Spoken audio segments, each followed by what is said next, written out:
जवान में शाहरुख की मदर का रोल क्यों प्ले किया? मैंने इसीलिए प्ले किया ताकि हम एक एक्ट्रेस को ये ना बोले तुम्हारा टाइम अप हो गया है, मैंने पहले ही आपको दिखा दिया, मैं बन गई 60 साल की, अब आप क्या करोगे? सब उनकी पार्टीज में जाना चाहते थे, तो हम लोग ऑफिस में थे। अब हमें पता था कि उनको मत इंक्लूड करो, ये इनको इंक्लूड करो, ये how they are dying to be in a party, no they are not invite, ये सब मुझे दिख गया था। While I was in the channel मैंने कुछ लोगों के लिए एक प्रोमो शूट किया था, क्योंकि उनको एक मॉडल के लिए पैसे बचाने थे। बड़ी अमेजिंग बात है, वो जो मॉडल थी जो करने वाली थी वो आज बहुत बड़ी एक्ट्रेस है। कोई फेस पे तो बोलेगा नहीं कि रिद्धि तुम्हारे फॉलोअर्स कम है, I wanted to take you but यार सॉरी मैं नहीं ले सकती। पर मेरे साथ तो एक दूसरी वो कहानी भी है ना, टीवी कितने लेबल्स लेके घूमेंगे। निर्भया केस हुआ था, तब मैंने एक और फैसला लिया था कि I will not do anything that objectifies me.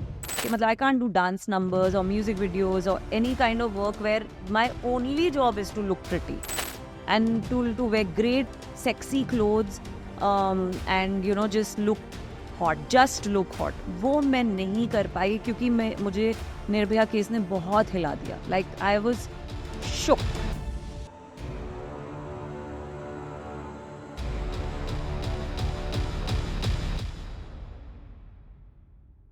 Hello, hi, आदाब, नमस्कार, सत श्री अकाल। आप देखना शुरू कर चुके हैं बॉलीवुड बबल और मेरा नाम है अविनाश पाल। आज मेरे साथ एक ऐसी कलाकार मौजूद हैं जिन्होंने पहले टीवी की दुनिया पर राज किया, फिर OTT और बड़ा पर्दा यानी फिल्मों में धमाका किया।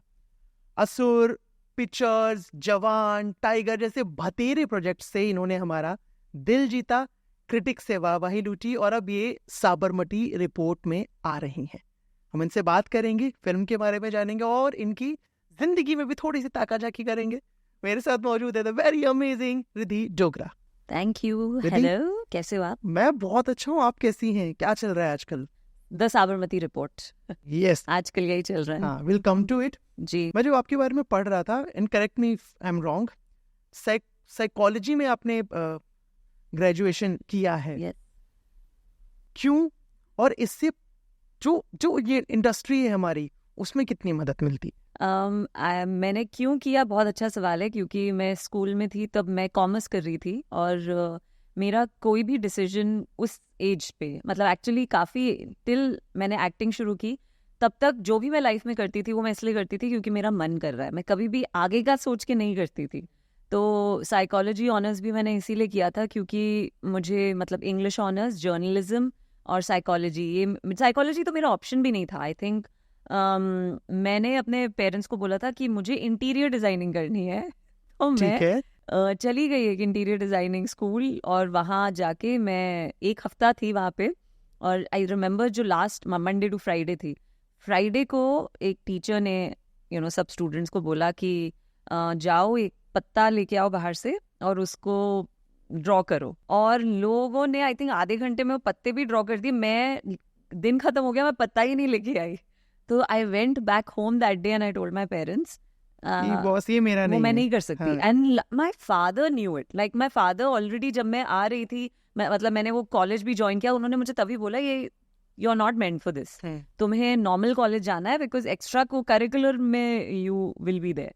तो मुझे तब पता ही नहीं था, लेकिन वो एक हफ्ता मैंने वहाँ गुजारा और उसके बाद फिर मैंने कॉलेज में एडमिशन जब लेने का देखा तो ज़्यादा ऑप्शंस थे नहीं, तो साइकोलॉजी में मिल गया मुझे and I am very happy. वो मैंने चूज़ किया मतलब क्योंकि मुझे मतलब वाइल ग्रोइंग अप तो पता ही नहीं होता, बट एक ह्यूमन बिहेवियर को समझने में दिलचस्पी थी मुझे।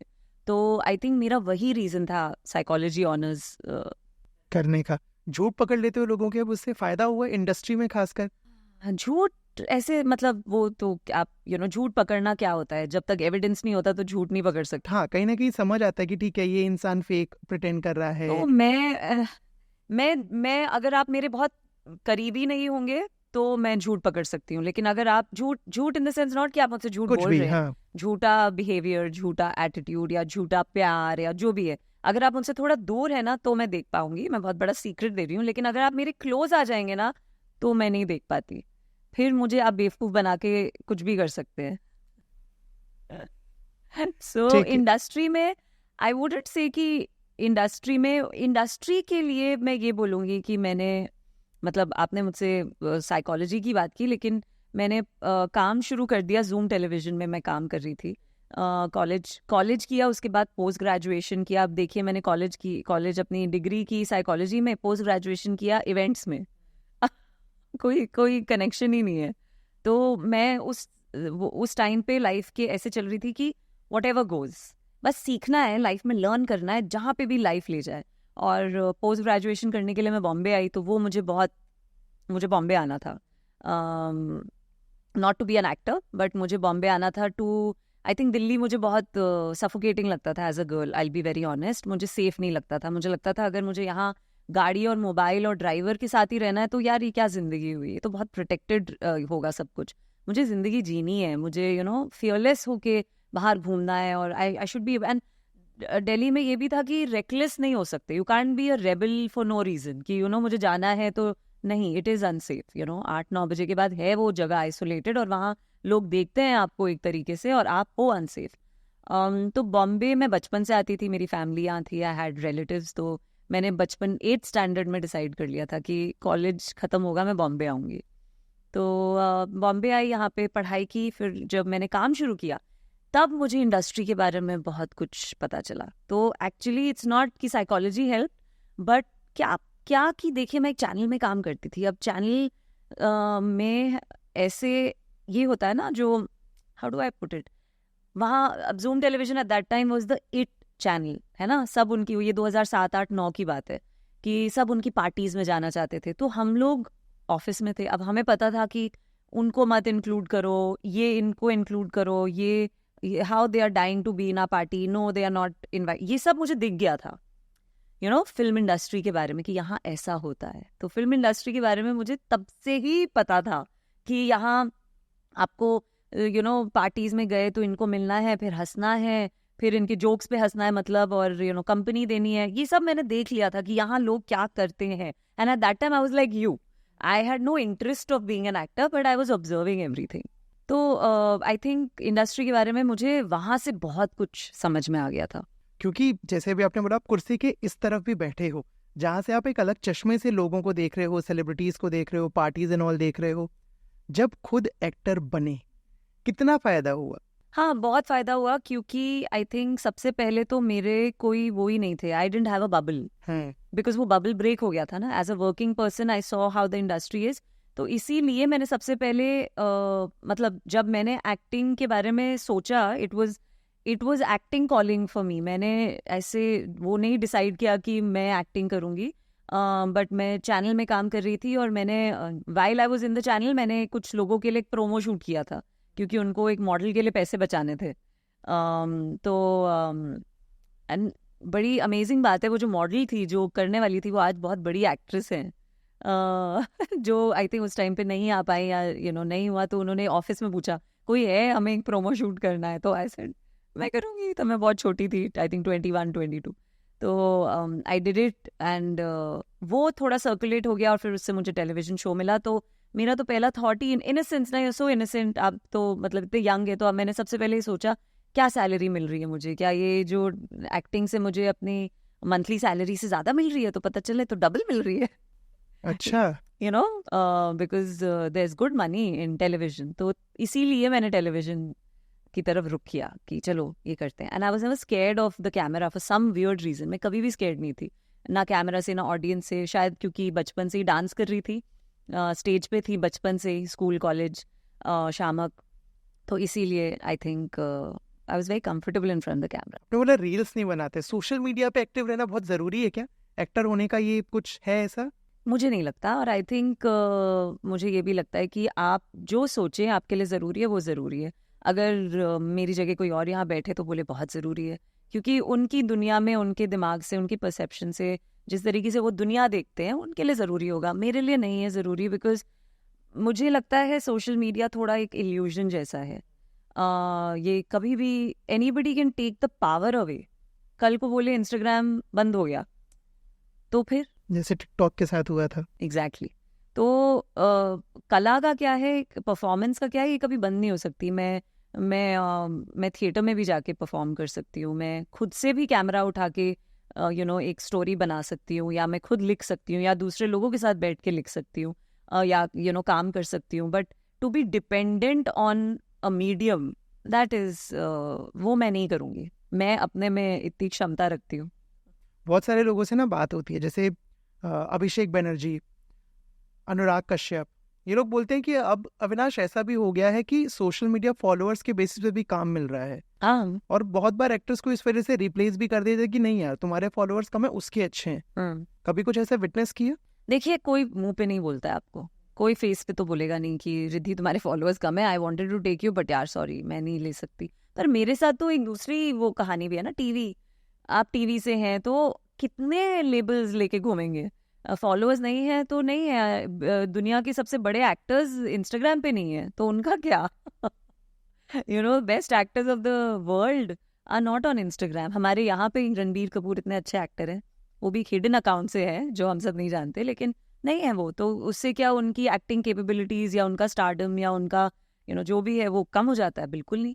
तो I don't think talent is dependent on numbers. ये एक फैड है, ये एक पासिंग फेज है। पहले कुछ और होता था, अभी ये है, कल कुछ और होगा, लेकिन जो आपका क्राफ्ट होता है ना वो सॉलिड अगर हो और अगर आप उस पर काम करते रहे तो there is no stopping you. TV कैसे मिला? पहला शॉट क्या था? फीस क्या थी?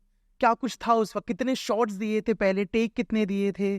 पहला शॉट मेरा एक्चुअली थोड़ा डिफिकल्ट था। It was a one shot. मुझे याद है एक शो था अबाउट मतलब एक लड़की है वो एक थोड़ी सी मैं नहीं थी वो लड़की। I didn't get the main, I was a friend. और एक लड़की की कहानी है जो जिसकी फैमिली उसको कुछ नहीं समझती पर वो बहुत अच्छी डांसर है और वो एक डांस अकेडमी में जाती है और मैं भी। तो बेसिकली हम सब एक डांस अकेडमी में जाते हैं। That is why it interested me, because मैं डांसर रह चुकी हूँ तो ऐसा ये तो मुझे करना है, ये तो बहुत इंटरेस्टिंग है।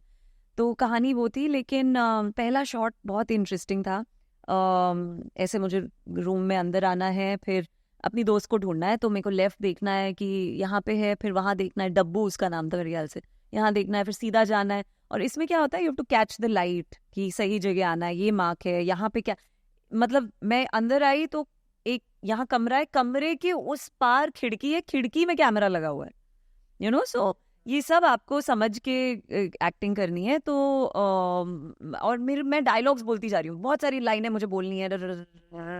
तो मुझे डांट पड़ी थी, मैं ठीक से नहीं कर पाई थी, कैसे कर पाऊंगी इतनी नई न्यू पर्सन। फिर I was feeling very bad, मैं बहुत ही डिजेक्टेड हो गई कि यार ये क्या हो गया। मुझे एक पल पे भी ये नहीं लगा कि मैं नहीं कर सकती, मुझे लगा इतना क्यों डांट दिया मुझे। फिर मुझे ऐसा पता चला कि बहुत सारे एक्टर्स को उस दिन डांट पड़ी है, सीनियर एक्टर्स को भी डांट पड़ी है, तो मैं मस्त हो गई ऐसे, ठीक है।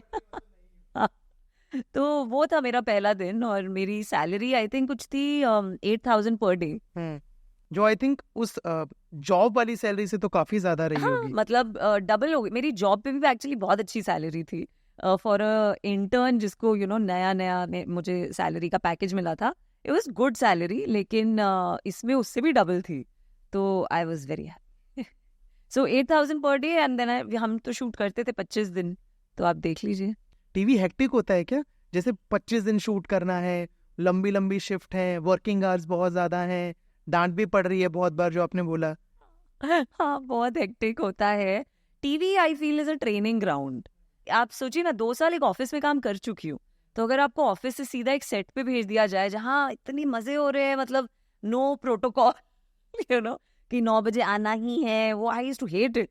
9 बजे एंटर करना है, वो था हमारे ऑफिस में पंच इन पंच आउट वाला। या और मैं कभी टाइम पे नहीं आती थी, कभी नहीं।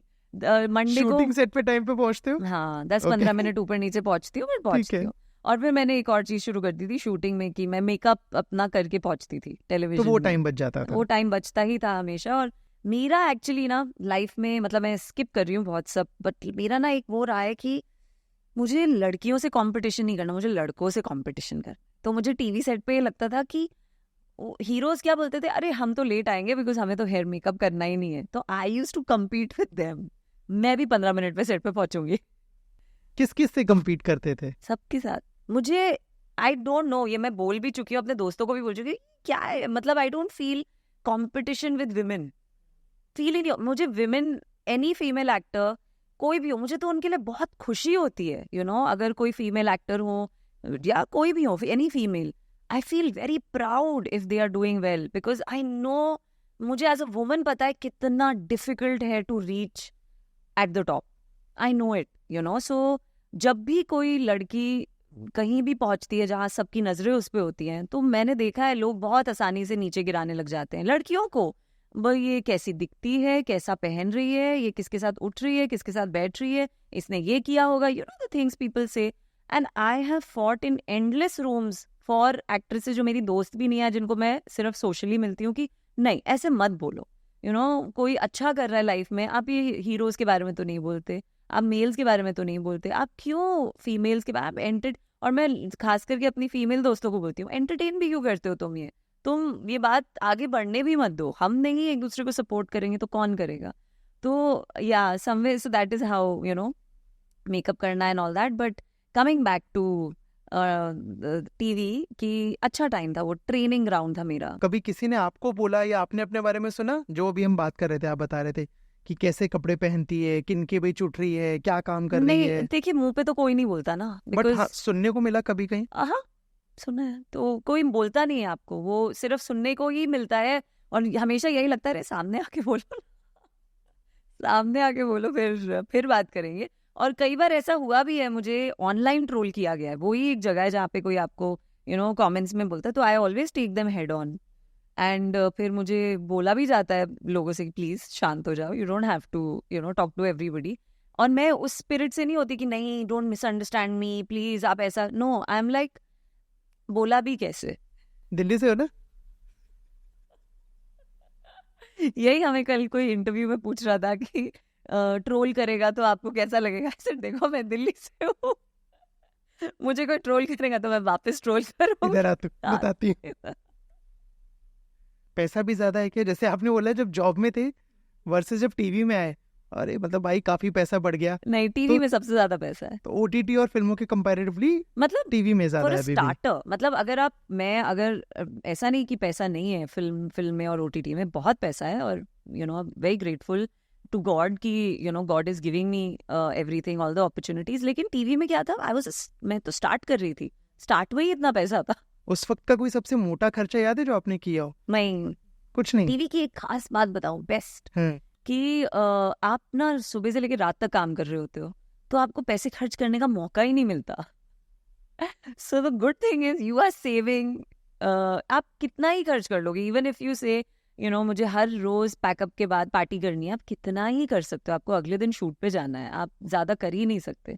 So you will and up saving a lot of money.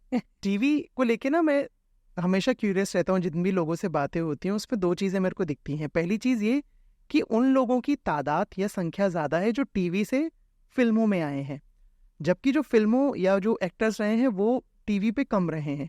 उसके पीछे आपको क्या रीजन लगता है? क्योंकि आप भी वैसे हो, शाहरुख खान से सुशांत सिंह राजपूत, बहुत सारे लोग हैं जो उसके बहुत अच्छे और खूबसूरत एग्जाम्पल हैं, उनमें एक आप भी हो.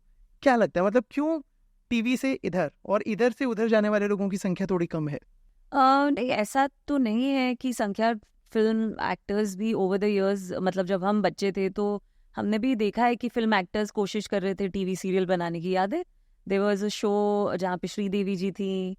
I don't think you remember but I remember, एक चैनल पे था शो उनका. तो आई थिंक मीडियम की डिमांड अलग होती है और सबके सारे मीडियम्स के स्टार्स ना अलग होते हैं. The vibe of everything is different. But हाँ, मतलब मैं यही कहना चाहूंगी कि मुझे the reason I am talking so much और इवन आई एम सेइंग कि इसकी बात करते हैं, इज बिकॉज ये अक्नॉलेज मैं करना चाहूंगी कि टेलीविजन ने मुझे और बहुत सारे एक्टर्स को सिखाया है, बहुत कुछ सिखाया है, जिससे हम प्रोडक्शन फ्रेंडली एक्टर्स बने हैं, जिससे हम टाइम फ्रेंडली एक्टर्स बने हैं. आपको यू नो एक फिल्म सेट पे यू नो अगर एक एक्टर चाहिए जो एक यू नो टीम स्पिरिट रखे और फटाफट का मतलब कि क्विक सॉल्यूशंस, कि नखरे ना हो, और तो that's a TV actor. A TV actor will in on any set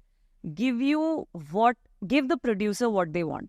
the Sabarmati report, जिसमें जो आ रही है जल्दी सिनेमाघरों में, जी. विक्रांत पैसी और राशि आपके साथ हैं, ठीक है? विक्रांत भी टीवी से ही आए हैं, तो इस फिल्म में ही पहली बार मुलाकात हुई, इससे पहले मिल चुके हो विक्रांत से? विक्रांत से पहली मुलाकात कब हुई थी? नहीं, एक्चुअली विक्रांत से सबसे पहले मैं आई थिंक ऑफिस में मिली थी जब हमने रीडिंग की थी. तो मैं उससे पहले उनको मिली नहीं हूँ, लेकिन हमारे कॉमन फ्रेंड्स बहुत हैं। तो मैं विक्रांत के बारे में जानती थी, मैं कहीं ना कहीं उनकी स्ट्रगल के बारे में भी जानती थी। और साबरमती के एक बहुत ही सीरियस टॉपिक है, तो जब हम मिले तो हमारी रीडिंग्स भी जो थी वो बहुत सीरियस किस्म की थी, तो हम ज़्यादा खुल के बात नहीं कर पाए। राशि ऑल्सो, उन्होंने भी बोला कि मैं जब रिद्धि से पहली बार मिली, मुझे एक इंटरव्यू में ही मैंने सुना, उन्होंने बोला मुझे लगा है बहुत सीरियस है। तो फिर पता समझ में आया कि अच्छा टॉपिक, मूवी सीरियस है, इसीलिए ये सीरियसली काम कर रही हैं। तो सेट पे ही मिली हूँ मैं विक्रांत से, लेकिन बहुत अच्छा अनुभव रहा है उनके साथ काम करने का। I consider my self really really lucky, क्योंकि वो बहुत बेहतरीन एक्टर हैं। और while shooting the film only मैंने 12th फेल भी देखी थी। तो मैं तो मतलब मैंने उनको मैसेज किया, मैं तो रो रही हूँ कि क्या कर दिया। तो मेरा मन करा मैं भी IAS ऑफिसर बन जाऊँ। बट नहीं, बहुत मज़ा आया ये ये फिल्म विक्रांत के साथ करके। उन्होंने बहुत अच्छा काम किया है, और मेरा बहुत सारा काम उनके साथ था फिल्म में। और थोड़ा my character is little difficult. Trailer अब आ गया है बाहर, तो लोगों को दिखाई देगा कि थोड़ा ग्रे शेड वाला कैरेक्टर है। तो विक्रांत के साथ काम करना भी बहुत आसान था, राशि के साथ भी इट वाज वेरी इजी। राशि मतलब मुझे उनको भी देख के यही लगा कि she such a big superstar down south, लेकिन इतनी हम्बल है। और वो यहाँ सच में ये सोच लेकर आई हैं कि मैं एक न्यू कमर हूँ और यहाँ पे दिखाना है, but she is a massive star down south. तो बहुत अच्छा लगा इन लोगों के साथ काम करके, बहुत। मैं जब पढ़ रहा था आपके बारे में, तो आपका चाहे OTT का कंटेंट रहा हो या फिल्मोग्राफी रही हो, बहुत सिलेक्टेड है। हर किसी में ना दिख रहा है कि यार ये कुछ बहुत सोच समझ के साइन किया गया है, कैरेक्टर में वो डेप्थ दिखती है। द साबरमती रिपोर्ट क्यों, इसके पीछे आपका थॉट प्रोसेस क्या था कि ये क्यों कर रही हैं? मेरा थॉट प्रोसेस ये था कि आजकल हम जिस दुनिया में हैं, सोशल मीडिया की दुनिया में, यहाँ misinformation, misinterpretation, judgements बहुत जल्दी हैं। इंफॉर्मेशन इतनी सारी है कि ऐसे ही होता है ना, when there is too much of something तो एक्सेस में चली जाती है वो बात। यहाँ इन्फॉर्मेशन इतनी सारी है कि किसी के पास ये टाइम ही नहीं है देखने का कि कौन सी बात सच है, कौन सी झूठ है, किस पे बोलना चाहिए, किस पे मुद्दा बनाना चाहिए। अब सब लोग हर बात पे बोलते हैं। तो एंड मुझे ऐसा नहीं है कि मैं बहुत ही मतलब I am not a saint, तो मुझे लाइफ में इफेक्ट नहीं करता। मैं एज एन एक्टर ऑल्सो हमेशा से मैंने ऐसा ही काम चूज किया है जो मुझे कुछ कहने का मौका दे as a citizen of our country. तो चाहे वो मेरा जब शुरुआती करियर था, तब मैं हमेशा मैं हमेशा कोशिश करती थी कि मैं ऐसा कैरेक्टर प्ले करूं जो लड़की या जो महिला, कोई भी मुझे देख रहा है तो वो मुझसे कुछ प्रेरणा ले सके, तो वो मुझसे कुछ इंस्पिरेशन ले सके। मुझसे नहीं, मतलब कैरेक्टर से जो लिखा गया है कि अगर इन्फ्लुएंस भी मैं किसी को करूं, क्योंकि बहुत शुरुआत में ही मैं टेलीविजन हमें लेके जाता है Tier 2 Tier 3 सिटीज़ में, और वहाँ जाके आप लोगों को मिलते हैं, आप जनता को मिलते हैं, और वहाँ इवेंट्स होते हैं। तो मेरे करियर का दूसरा ही साल था जब मैं ऐसे एक इवेंट पे गई, बहुत बड़ा इवेंट था वो, और 2 दिन हम वहाँ थे और बहुत सारे लोगों से मिले, मार्केट में गए, शॉप्स में गए, वहाँ मेरे किरदार की साड़ियाँ थी, वो सब जो होता है।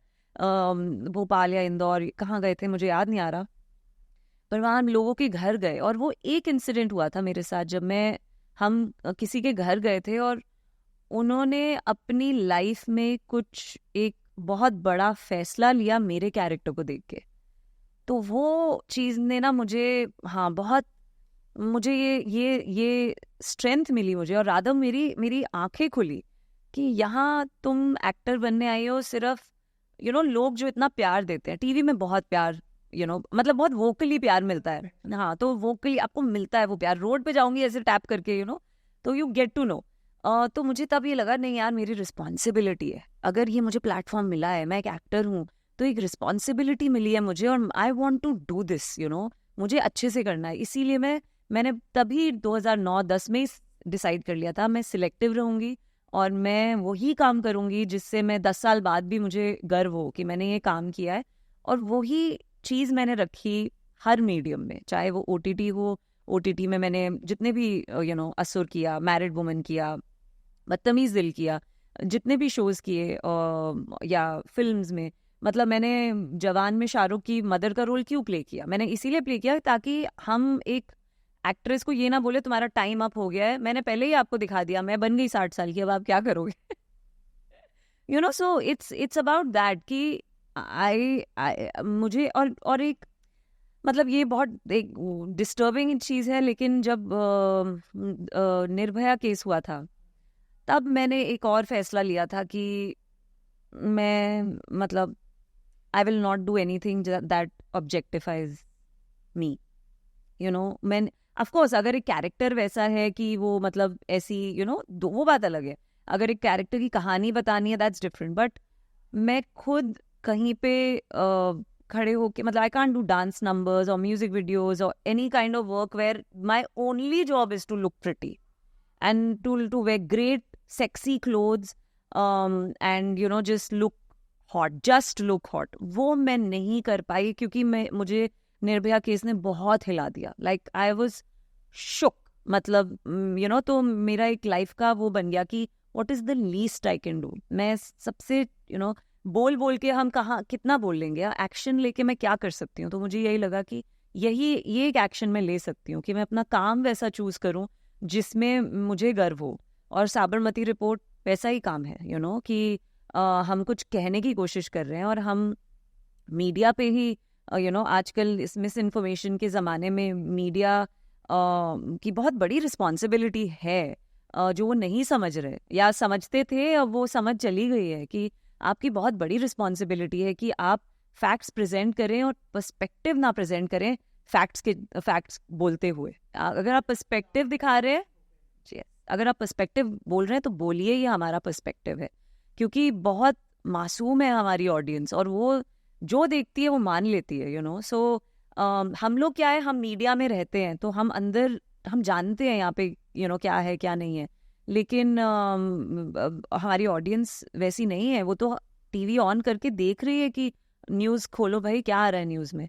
तो अगर न्यूज़ वाला ही इतना वो होगा, मैनिपुलेट करके चीजें दिखा रहे हैं, it's very sad and very scary. मतलब ये समय ही बहुत स्कैरी हो गया है। तो ऐसे समय में अगर साबरमती रिपोर्ट जैसी फिल्म नहीं आएगी तो फिर कब आएगी? फिल्म में आपका जो कैरेक्टर है वो एक पत्रकार का है जिसके थोड़े से ग्रे शेड्स भी हैं।